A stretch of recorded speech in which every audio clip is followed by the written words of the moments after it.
Shifu, who or what is seeing the mind, seeing the breath during meditation? So the first question is, so who is seeing the breath?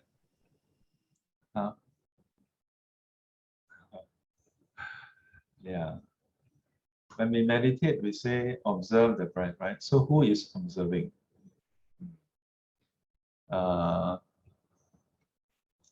Another way to find out is,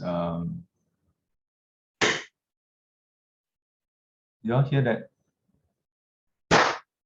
You all hear that clap? Yeah. Who heard the clap? Is it the daughter? Oh yeah, okay. Choi Kwan raised the hand. But is it the, like most of y'all are ladies, so is it a woman who heard the clap? Is it the mother who heard the clap? Is it a daughter who heard the clap? Is it the sister who heard the clap? Is it a niece who heard the clap? Is it a director who heard the clap? Is it a manager who heard the clap? Yeah. Who? When you heard, when Sifu suddenly clap and you hear the sound, was there this sense, like let's say Hui Wen heard the clap? Yeah. At some point, we may have a sense that I heard the clap. Yeah. But way before that, there's only the clap. Yeah. And in fact, only when you start to think, then you say there's hearing of the clap. Before that, it's just clap. It's just clap appearing. Yeah. So Quack say no one heard the clap. Wow, very good. Yeah. So if you were to consider when we hear the clap, even now when you can see Sifu doing this, at the moment when you hear the clap, can you discern the identity of the can you discern an identity, a person that heard the clap?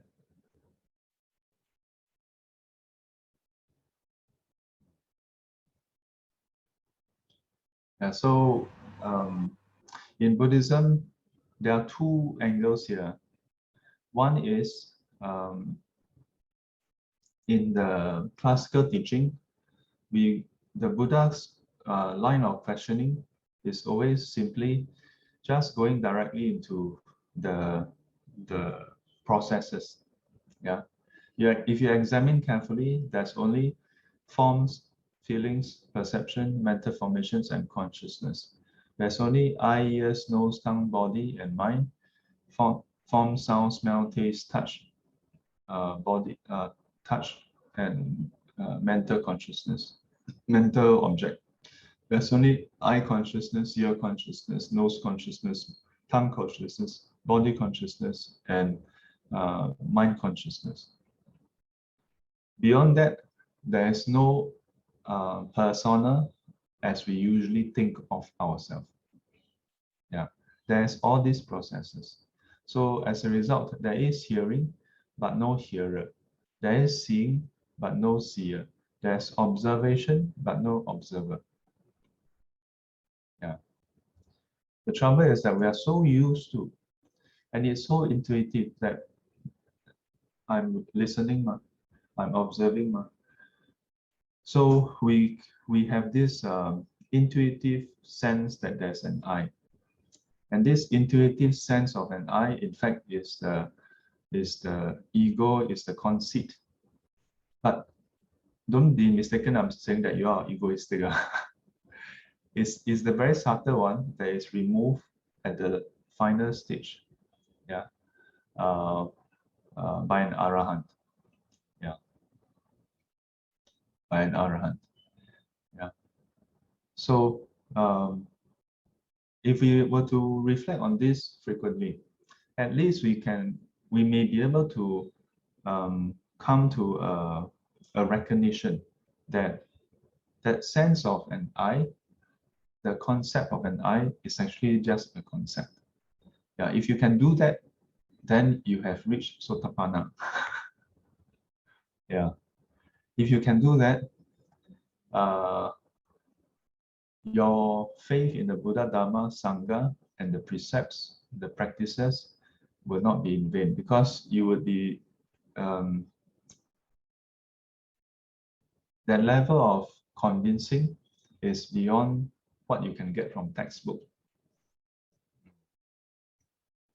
So the classical approach the Buddha used is very direct. You just go and observe, is there anything there? Yeah. In the Chinese Zen tradition is very interesting. We have the practice of the Gong An, right? 参话头, right? So usually in the Chinese Zen tradition, like Fa Pu San, they do that. Most of the Chinese Zen tradition all use 话头 or 默照, yeah, 默照禅. So I don't know how to translate for Chinese, for English, but 话头 or 公案 is basically giving you a question to go and contemplate on. Yeah, 默照 is just silent awareness, yeah, which is samatha. The contemplation part, that is basically a form of vipassana. Yeah. So for example, 念佛是谁? Who is chanting the Buddha's name? Yeah. Who is chanting the Buddha's name?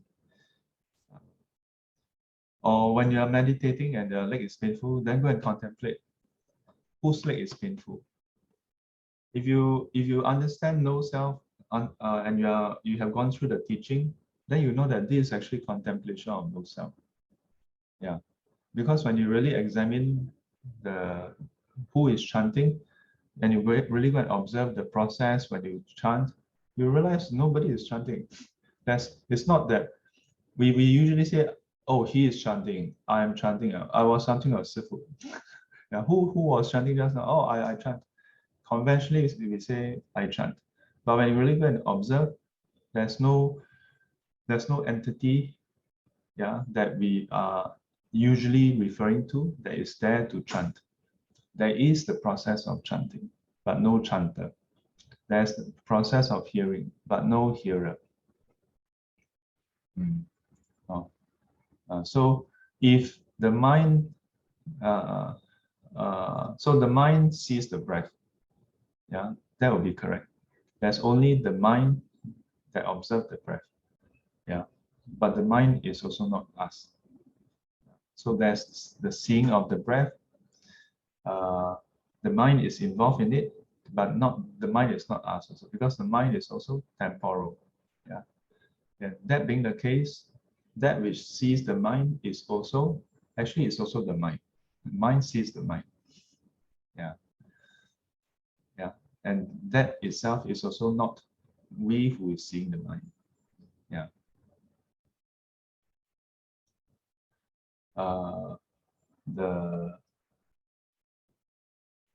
When you really drill down to it, it's all but consciousness. There's a reason why the consciousness only school exists. Yeah, it has some basis actually. Although in some parts of the teaching, some other schools actually have criticism of it. Yeah, but if you will look at the Buddha's teaching, he says that consciousness is very what I call it. Consciousness is something that is involved in practically everything. Yeah. But key thing is in the consciousness only school, it doesn't say that consciousness is permanent. Yeah. Otherwise it becomes self. Yeah. But you must know that it's not that we are averse to self, that's why we want to remove the self. Yeah. But rather more that intuitively, there seems to be something permanent that we can call this is I, that you can refer to as your identity. Seems to be, man, right? Every day we wake up, it's the same face that stare back at you, right? When you move your hand, this thing move. So it should be mine, right? Yeah. But if it's yours, if it's ours, then we should be able to control it, just like our hand.